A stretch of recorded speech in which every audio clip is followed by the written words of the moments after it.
2-3 দিন আগে আমি আইফোন নিয়ে একটি ভিডিও করেছিলাম যে এই আইফোনটি আমি কি করে বানালাম। তো এখানে আমি ছোট ছোট সিনকে একসঙ্গে জুড়ে একটি ভিডিও বানিয়েছি এবং আমার যে ভিডিওগুলি আছে সেগুলি স্ক্রিপ্টেড হয়, সেগুলি এমনি শ্যুট করা যায় না। কেন হঠাৎ করে আমার কি ডায়লগ বলতে হবে বা কী করতে হবে সেটা হঠাৎই আসে না। তো আমি কি করি, সেগুলোকে লিখে রাখার পর আমি শ্যুট করি এবং আপনাদের দেখাবো যে আমি শ্যুট করার সময় কী কী ফেস করি এবং আমাকে একটা শ্যুট কতবার করে নিতে হয়, কীভাবে ভিডিওগুলি শ্যুট করি।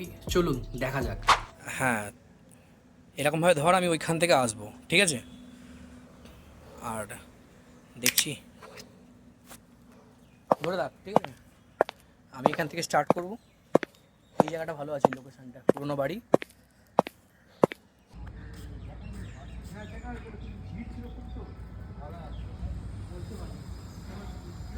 কেটে দে।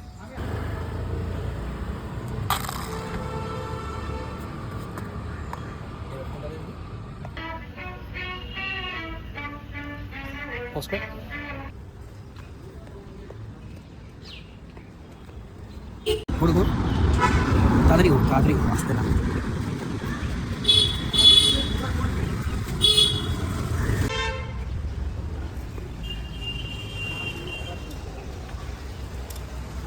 যতক্ষণ না মনের মতো শ্যুট হচ্ছে ততক্ষণ আমরা শ্যুট করতে থাকি এবং 10টা শ্যুটের মধ্যে একটি আমরা সেখান থেকে বেছে নিই। আমার পকেটে ফোকাস না, পকেটে।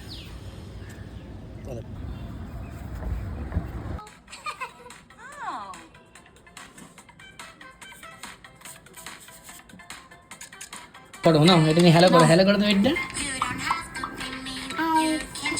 করো, এটা করো ফোন কিনে দেবো। হ্যালো করো।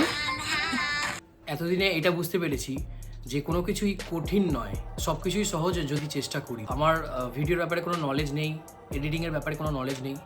যেটা আমার প্রয়োজন হয় আমি শুধু সেই ভিডিওটাই দেখে নিই এবং সেইভাবে এডিট করি, আর সেই নলেজটা আমার মধ্যে এসে যায়। ক্যাপকাটে কীভাবে এডিট করতে হয় সেটি আমি আপনাদের কাছে আনবো কিছুদিনের মধ্যে।